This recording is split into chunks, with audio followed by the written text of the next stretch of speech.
Hello, welcome back to ABI-DOS.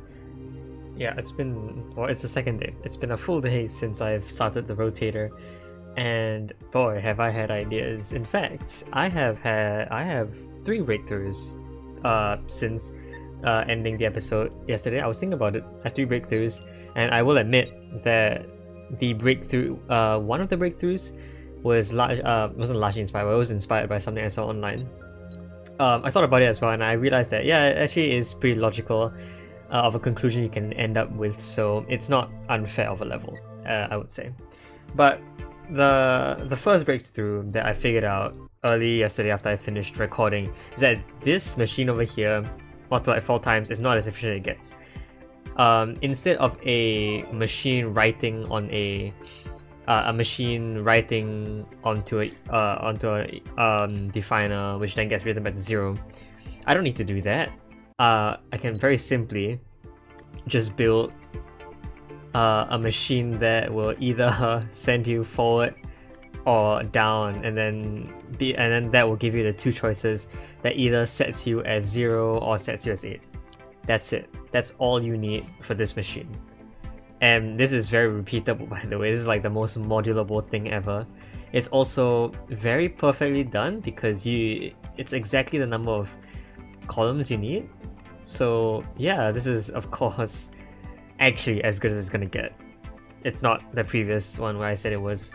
Anyway, that's one of doing things. You will realize that we have lost the writer. The writer instead is used in some other way, right? The two problems I faced in the last episodes was firstly trying to get these to cycle. How do you get each of these to cycle through? And we'll get to that later. But before that, one of the other issues was how do I retain information? For 2, how do I make sure that the zeros coming out still have the value 2 written into them? And that's how a writer will work. So what I will do is I will first detect for 0. That's a definer. I need a sensor for 0. I'll first detect for 0, and if it's a 0, it continues on.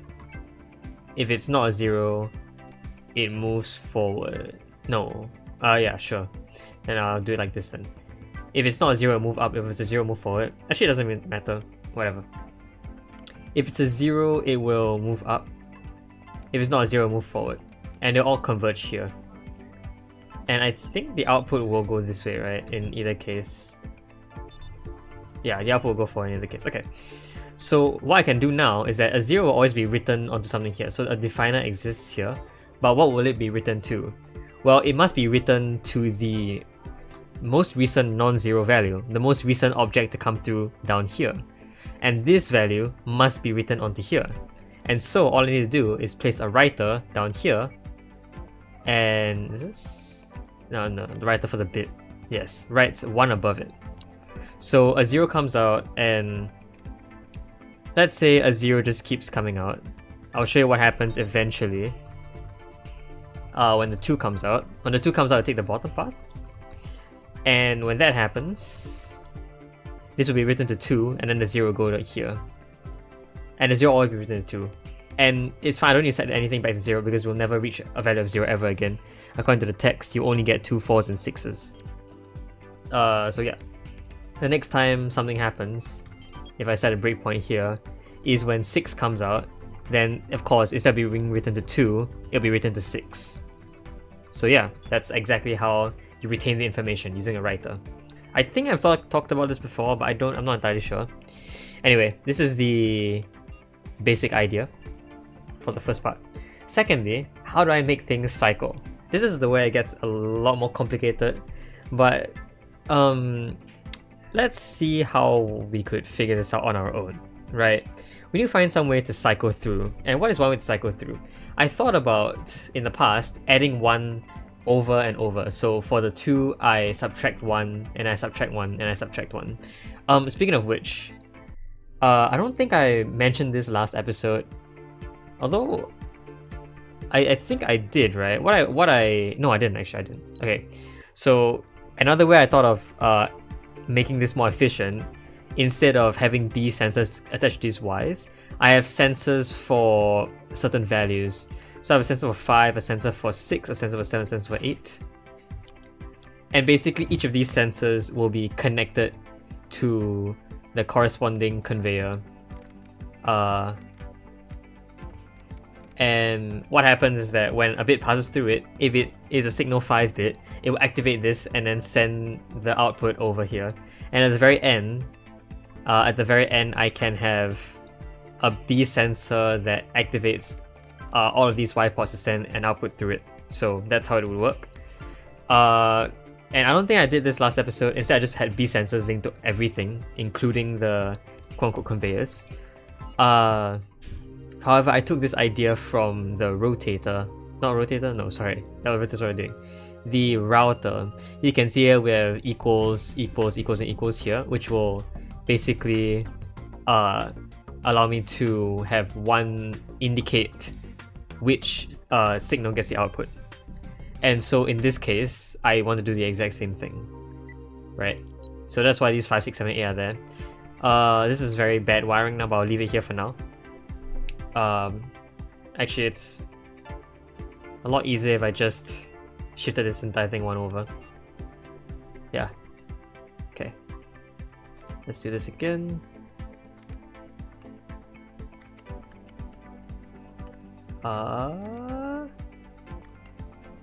Sure. Okay, anyway, this is still other stuff that I haven't actually built the machine before, so yeah, you're seeing me struggle on it as well at the same time. Anyway, not what I was thinking of doing, but when I said, at some point I said I wanted to have a bit that accumulates a plus or minus value based on whether it sees a 2 or not. And I was thinking, well, that wouldn't cycle, right? Because after you go from 8, 7, 6, 5, you then go to 4, then 3, then 2, then 1. So obviously that's not going to work. But what does work, or how a cycle can be made, is with modulo. And the reason why it works is because for any number mod another number, so let's say we're taking mod 8 here, and that's why all these values are so significant to us, which is what I was thinking about actually. I was also thinking about why 2, 4, and 6 are so explicitly given to us. 8. Let's take mod 8. Any number mod 8 will give you a value from 0 to 8. So let's say 12. 12 is 4 mod 8 because 12 when divided by 8 gives you a remainder of 4. This will basically divide by the number right down here and will give you the output, the existing result. So let's say I make the first bit go to 12. When the output comes out, it will divide by 8 and give you the remainder, so it'll give you 4 because 12 divided by 8 is a 4. And it goes for very, very big numbers as well. Let's go for 167. This should give you a remainder of 7. So when set to 167, it will go down here and be set back to 7 because 7 is the remainder when divided by 8. And this does cycle. So from 1 to 8, you get the from 0 to 7, you get the correct value. From 8 to 15, you get the same set value 0 to 7 again. And for any number above that, you will eventually go around and around and around. So yeah, that's exactly how modulo works. It works on a cycle, and that's how we'll be managing to do this. So a few things that I wanted to do after that. I need to form an accumulator of some sort. So an accumulator basically will take a value and hold it. And then when the next bit is ready to come out, so let's say the next bit is ready to come out, the previous bit will be released. So a B will be here to release the previous bit, and then they will merge like so. So and then they'll basically go through this entire sensor, and depending on what the value is, yeah. So why does this work is an interesting question, or how would I make this work? Because we have 5, 6, 7, and 8, right? These are actually not the values I want. The reason why 2 and 6 work so specially is that if you keep adding 2 onto a number, its mod will cycle through 4 different values. Starting from 0, that's 0 mod 8. Then if you add 2, that's 2 mod 8. Then if you add 2, that's 4 mod 8. Then 6 mod 8. When you reach 8 again after adding 2, you go back to 0 mod 8. Then you go again to then you go again to, when you add 2, it becomes 10, and that's 2 mod 8, then 4 mod 8, and it keeps going whenever you add 2 onto it. That's how accumulator works. You can just keep adding. Whereas for 6, if you add 6, it goes above, but the mod value decreases. So if you start with 6, that's a 6 mod 8. If you add 6 again, that becomes 12, which is 4 mod 8. If you add 6 again, that's 18, which is 2 mod 8. And if you add 6 again, that's 24, which is 0 mod 8. So adding 2 continuously results in increasing values of mod 8, whereas 6 mod 8, if you add on continuously, will result in decreasing values of mod 8. And therefore, using those 2 values, we can end up with a cycle. For 4, it will cycle between 2 different values. So for 4, it will go between 4 mod 8 and 0 mod 8, or 2 mod 8 and 6 mod 8. Yeah, and that will be a problem because we don't want to cycle between 2 different values. We want to cycle between no values. We don't want to cycle, but that can be easily changed by just setting any 4 to be equal to 0. So in fact, at the after this step, I want to additionally include a checker for the value of 4, because that will be our new edge case, and then that can go up. So 4 can be sent away while non-4s can be sent forward. And of course, an oscillator will come here. Now, of course, the thing is that there needs to exist a way to release everything at the same time. I'm thinking that if the releaser were maybe here, then they can all merge around the top, like at this spot over here, which is equidistant from this spot and this spot. So there can be something here that is connected to it. And then they will all merge up in this point over here, which will be sent upwards. And then this can actually form the big cycle of loop that we want. Now, of course, this first requires all the 4 values to be given mod 8. So no, all the 4 values will be set to 0 first. The non-4s, the 2s or 6s, will always be just sent up as per usual and added with the previous value, right? But at that point, you may accidentally go over the limit. So for example, if you are at 6 mod 8 and you add 2, you go back to 0 mod 8. But we don't want that. We want a regular increase. Or sorry, no, how should I say this? If you add 6 to 6, for example, you get 12, right? But we don't want 12. We want what? Mod 12. We want it to go back down to 4. So after this point, only then do we take mod 8. And we don't need to worry about zeros anymore. All the zeros will be written to some value here. And of course, since we start by non-cycle, we can start by writing a 4 down. And that's actually important. That's exactly why it says start sending it to S5 and 0 to other signals while reading S0. This singular sentence implies that we start with the value 4. If it started cycling first, then we'll just start with the value 2. If it starts cycling the other way, we'll start with value 6. And at this point, any output will either be a 0, a 2, or a 6. All 4s will be led to a 0. And the thing is that this is interestingly, this question, I guess, this problem, is in a very weird way where a 2 implies a decreasing sequence. Logically that makes sense, but mathematically adding 2 onto itself should increase. So instead of having this happen, we need to basically make these go backwards. So we have the values 0, 2, 4, 6, and 8, correct? We'll start with the 0 first, because when 0 comes out first. So we can set 5 to be mod 0.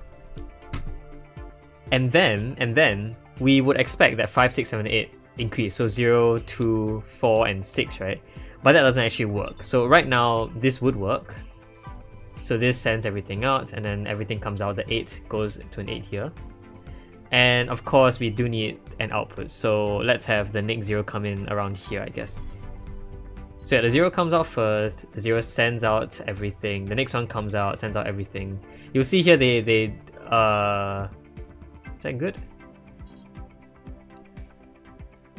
They don't exactly merge with each other, but I think that's fine. They don't need to merge with each other.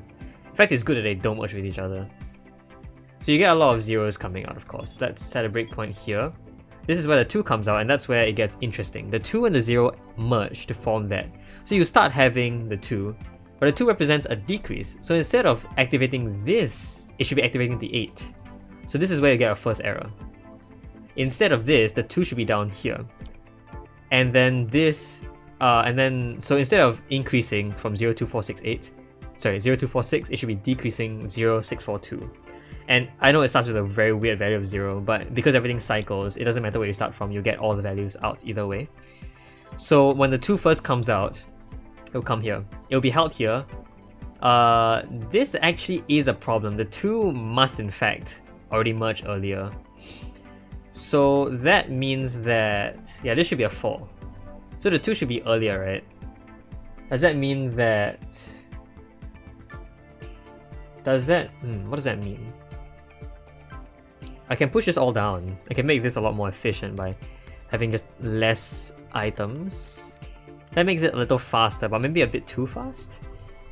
I only want one thing to be on the thing at all times, right? So this, when the 0 comes out, this 0... no, they don't. The top doesn't matter. It's the bottom that matters. Okay. So I want to shorten this path then. Okay. So this 0 will match here first. The next 0 that comes out will match with this 0, correct? Yes. Wait, why is there only 1 0? I have no idea why there's only 1 0, but it seems to work. How is there only 1 0? I don't know. Anyway, when the 2 first comes out, it will stay here, and this 2 will merge with the next 2 that comes out. It becomes a 4. And then this 4 will activate the 7, and then it will continue activating, and then stuff will happen. Yeah, so that works. Sure. What if I made this much earlier? How much earlier can I make it? Is that way too early? I think that's way too early.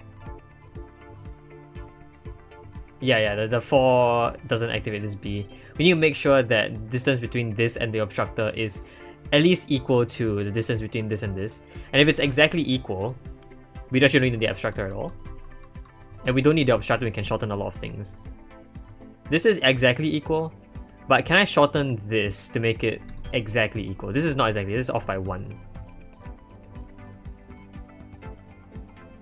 Well, I can... Right now this is shorter, right? I can make it longer by swapping these. And in that case, I won't need to obstruct anymore, correct? If I make this longer, they will merge at this point and there will be no obstructor required. And if there's no obstructor required, then I can just shift everything back down. And hopefully the number of cycles still stays the same because, yeah. Right? Oh, what the heck? Oh, right, I forgot. I forgot a thing there. So there should be no... Yeah, okay, no obstructor required. Very nice. Okay, test if this works. Okay, stop, breakpoint. Test if this works. Oh gosh, it works. I can make this even shorter by not having this extra layer. I can push this up this way and cut an entire column. Oh, oops, I meant to copy another thing. Yeah. And then this can happen. And this should still work. Whoa, it doesn't work anymore. Is the timing wrong now?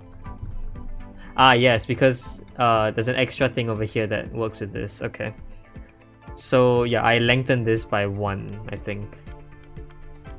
Yeah, I lengthened it by 1, which is good. But if I shorten it by 1, I'll need to lengthen this by 1 as well. Actually, I can actually do that by doing this, right? No, because then the wiring gets all messed up. Okay, well, it's fine. Let's just stick with this design first. This design does work, so good. Do I have time? I have lots of time. Can I optimize this in any way? Can I make it look nicer? I probably can. I probably can. So let's say I actually do shorten this. How much shorter would this need to be? How much time difference are we missing? Exactly 1. So if I swap these, that would actually work. The only problem is that by swapping these... Well, I don't have to swap these, I can push both of them up. And that would still work. Right? Yeah, okay. Alright, can the wiring be any more efficient? I guess I can save space by going down. Actually, does this take more space? This is 50 space. Then is this 49 space? It is 49 space. Cool. I can shift this up, that takes away one less wire. I can shift both of these up as well. If I shift both of these up, no, I can't shift this one up. Okay. Let's leave them as is. Can I make this shorter? No, I don't think I can. Yeah, because this and this is where the paths begin, right? This will take at least 3 because it needs to first change direction, needs to then define, and then only then will it go into the conveyor. So this takes 3 steps to get the conveyor. This must also take 3 steps. The B doesn't have to be that early though. Is that true?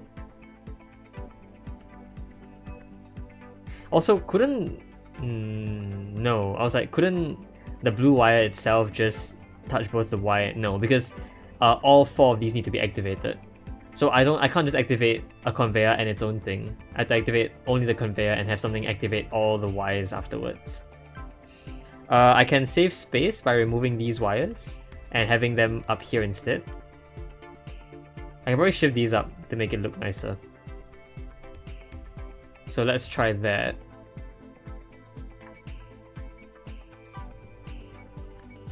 Let's do this. If it detects a fall, it will stop and go down. Okay. Okay.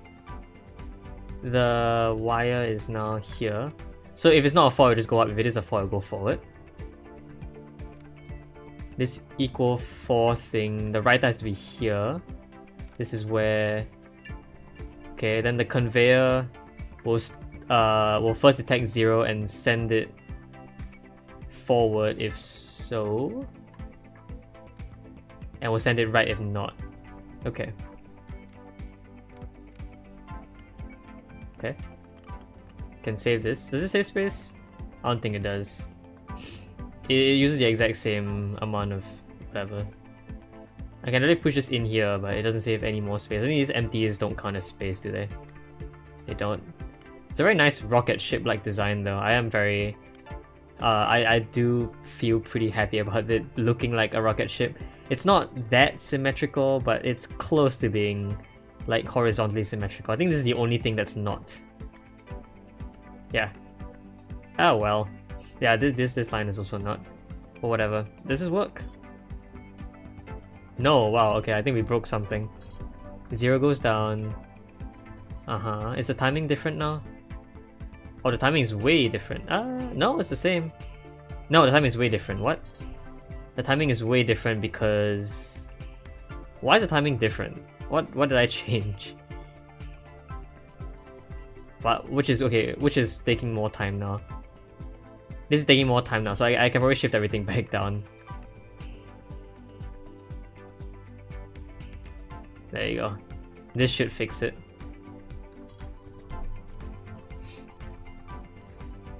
Yep, now they're working. Does it all work now? No, still. Alright, I think I broke something.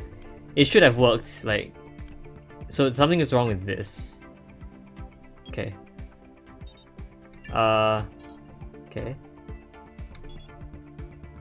What? What? Why are so many things coming out? Where is the duplicator? Oh, right, because the timing is off. Wait, if timing is not off, why does it still not work? Zeros. Oh, the timing is off now. Ah, because this... Well, this is too shorter than this. So it instead has to be... starting from here. Okay. Gotcha. I see exactly why. So 0 will take this path. Non-zero will take this path.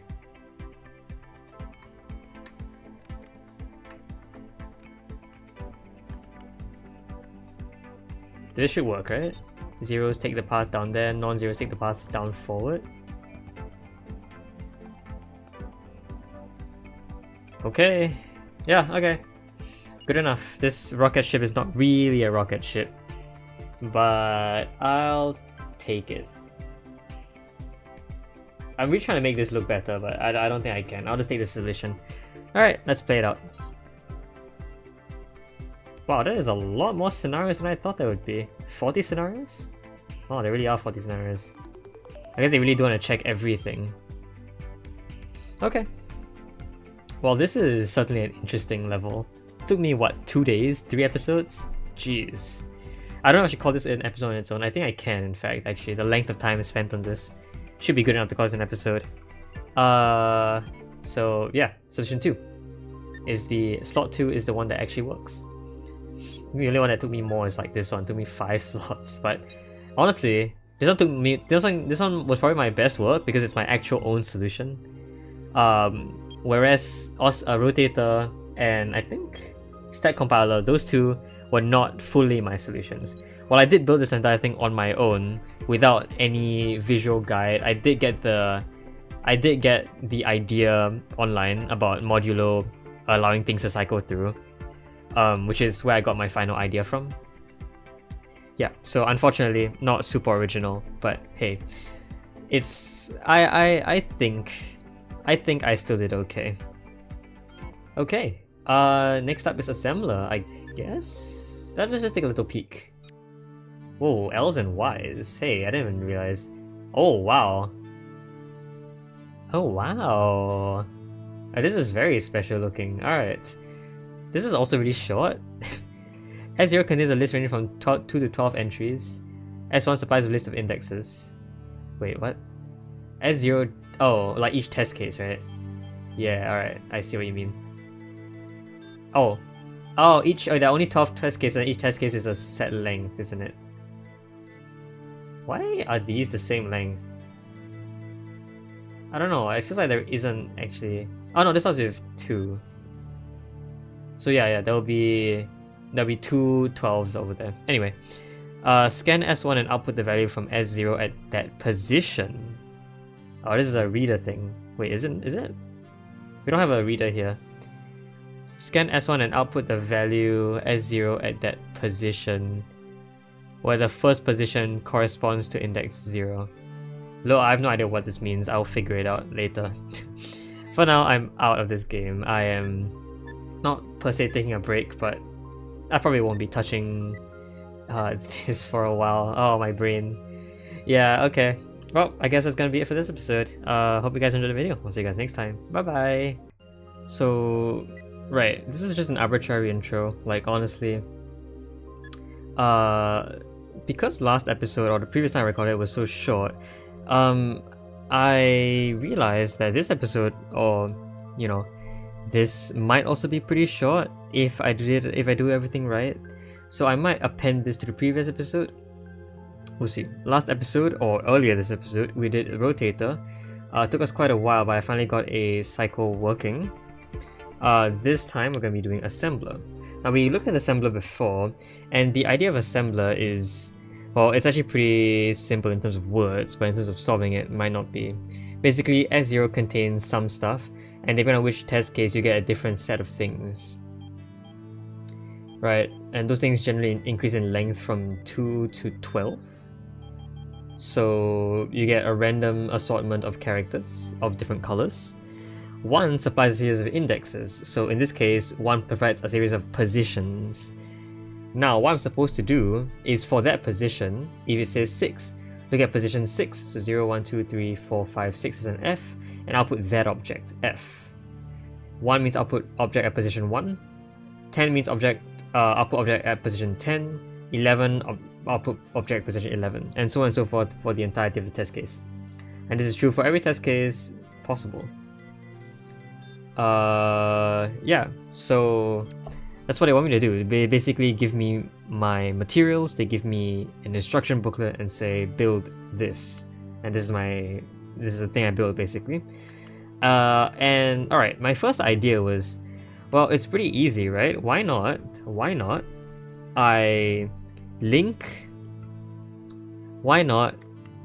I basically link each of the items to an obstructor and have a sensor release it based on its value. Like if this held position 0, this would be equal to 0, then this would be position 1. Of course, these wouldn't be here, they would be down here under the path where 1 comes out, right? And then 0 comes out like this, sort of, and there's some way to determine it, I guess. And that was my original idea. Of course, this is only for 2 channels. The issue with this is that it takes up way too much space, 12 channels, because you have up to 12 items here. So I'm going to look at the very last test case, because this last test case is the one with 12 items in it. And we have to find something that works for this. If it works for this, it most likely will work for anything below 12, right? But obviously it doesn't work here. If I want to do this, right, I'd have to... Well, I had to basically copy this setup 12 times. And as you can see here, we probably won't have enough space for 12 items. In fact, this over here is only 11 long, so you only get 2, 4, 6, 8, 10, 11 channels total, which is definitely not enough to hold all of them. There is another way though, one that I thought of while I was asleep. Well, not asleep, but when I was in bed trying to sleep. I thought of a great idea. So my current idea uses maybe like, I don't know, a piano as an analogy, where each one of these are being hit by a hammer down here and releases a sound as it's hit. But what about timing? Could I have all items be sort of moving along a track, and at the right time, the gate opens to let something fall through? So what I could imagine was maybe these 12 items sort of sit on a loop. And at the same time, and concurrently, that means, what can happen is concurrently, a conveyor pushes out. So let's say we have another sort of like loop of length 12 here. A loop of length 12 here, right? If that, so if this hits a sensor of some value, let's say it hits sensor number 7, and we'll position 7 to basically be activated at the same time as the object at position 7, so this M over here, at the same time as that coming out across this conveyor. And so what will happen is, we'll start with 0, then we'll go with a 1, then we'll go with a 2, then we'll go with a 3. So let's go with just these 3 right now. I can connect all of these to this singular thing. And so what happens is that 1 will come out, and when its position is checked, so when... Okay, well, let's go for a smaller value. Let's go for this. When this comes out, it will activate this at the same time as when this C over here is over this. So let's sort of picture this first. So this takes 3 steps, right? If you want to see the... Oh, sorry, this takes 4 steps. It's the same for this having 4 symbols. The 4th symbol comes out. So let's have these be semi-active. Let's have X sort of release 1 item from both first, and then release everything from O at the same time. So it releases 4, it releases 1 from each of these, and then it releases all 4 of the signal O's at once. You'll realize that... Oh, no, hold on. Right, this should occur at the same time as this. So how about here?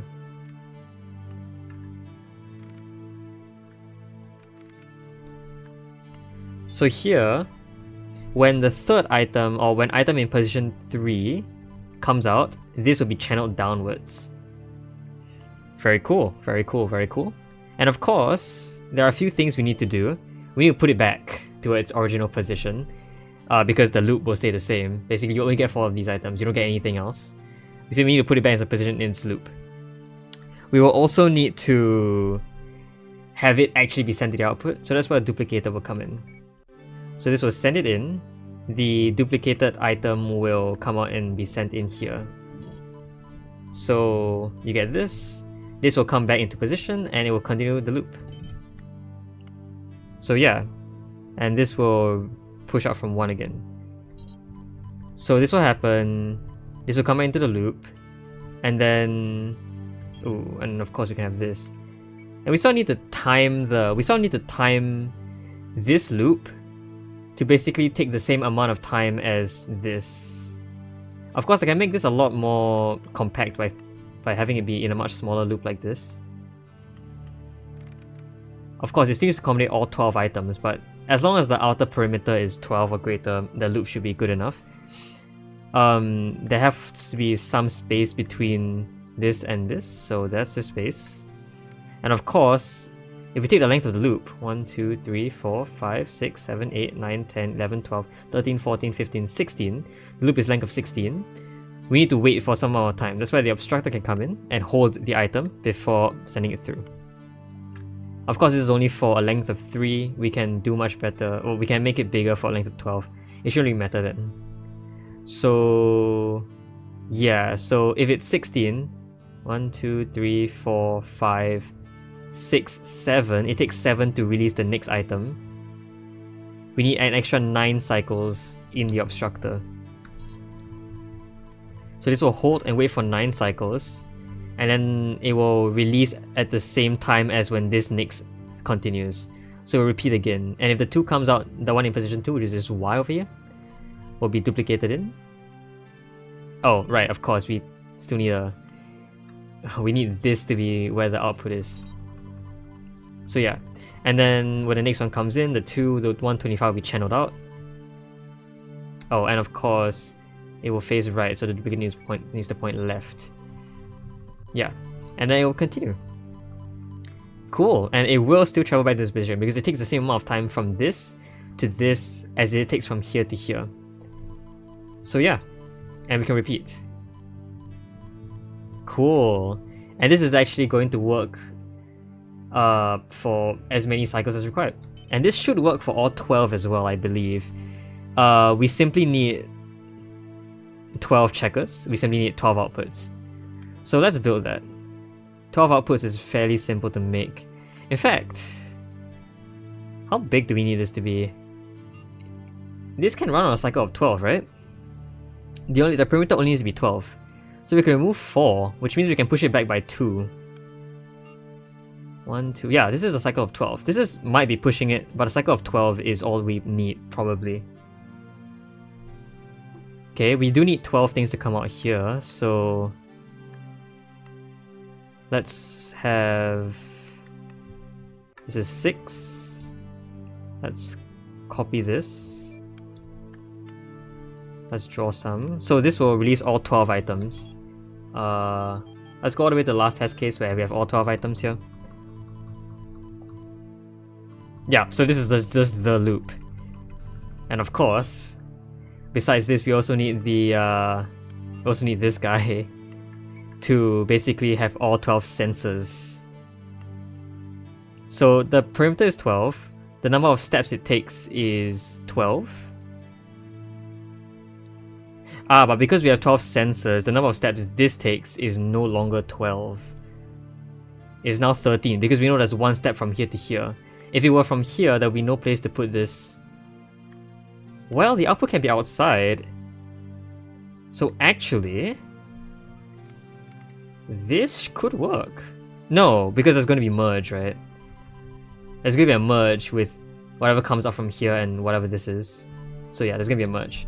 Meaning that, of course, because we need space here, this can't just be exactly 12. This has to be a little bit more than 12. So 14. Sure, 14 is also pretty good. So this cycle is now a length of 14. It's 6 plus 6 plus 2. Which means we can hold 12, we can hold the extra line. 2, 3, 4, 5. Copy this, put it down here. 6, 7, 8, 9, 10, 11. And then a recycler here. Of course, because this is 14, it needs to be held by 1 turn, so that's what that one is going to be. So when position 6 comes along, it will split this and end up... Oh, right, everything needs to be connected as well.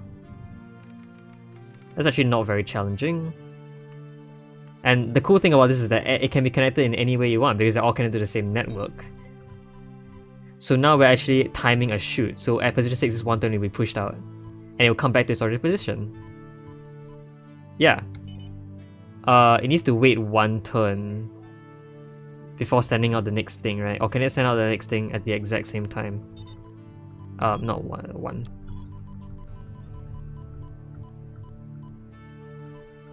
One, two, 9 is an M. Does the M come out or the?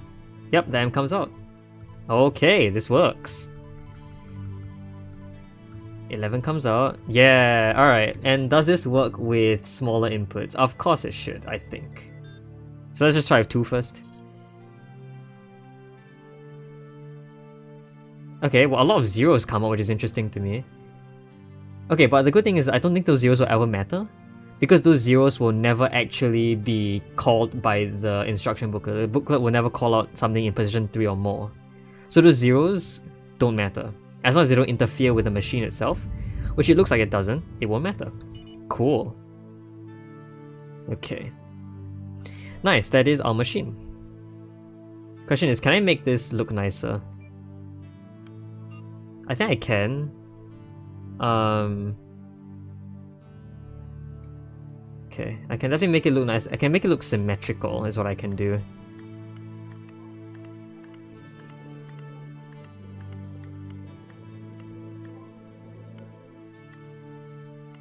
There you go. This looks symmetrical.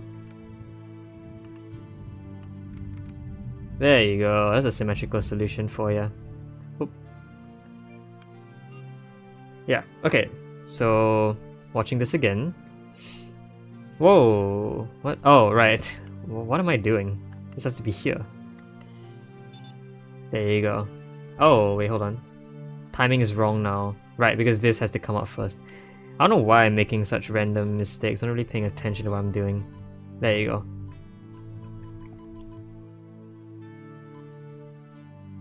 Nice.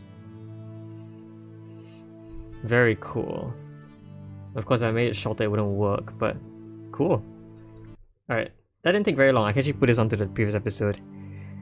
But yeah, I got this idea while I was trying to sleep, which is kind of interesting. Like, I got all my best ideas while I'm trying to sleep, which is weird.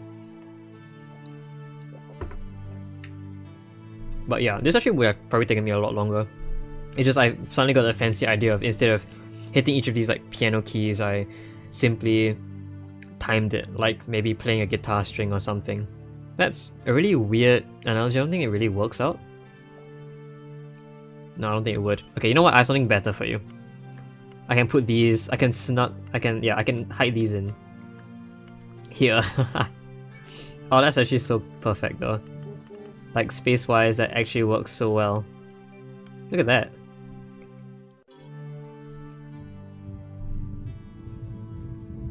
Nice. And it works. Does it work for every test case? Yeah. Oh, that's so cool. It's a pretty big number of cycles. There's like 5,000 cycles per test case. I'm definitely taking it though. Oh, this is one of my best solutions yet, I think. Or my prettiest solutions. And prettiness doesn't usually come very often. Cool, that's the assembler for you. In terms of everything else, actually, it looks pretty bad. Wow. Why are my stats so bad? Are these all set stats? Yeah, I don't think they changed. How have you made it in less icons? I guess in a short amount of time. Oh well, I don't really care. I'm taking my solution and I'm running with it. Yeah, okay. Cool. Yeah, and with that, I think we're gonna end off the episode here. Pretty weird ending for, you know, just taking forever to solve this and then solving this in like 15 minutes. Whatever, I'll take it. Alright, next episode we're gonna move with merger. I'll see how that goes then when I'm there. Alright, hope you guys enjoyed the video. I'll see you guys next time. Bye bye.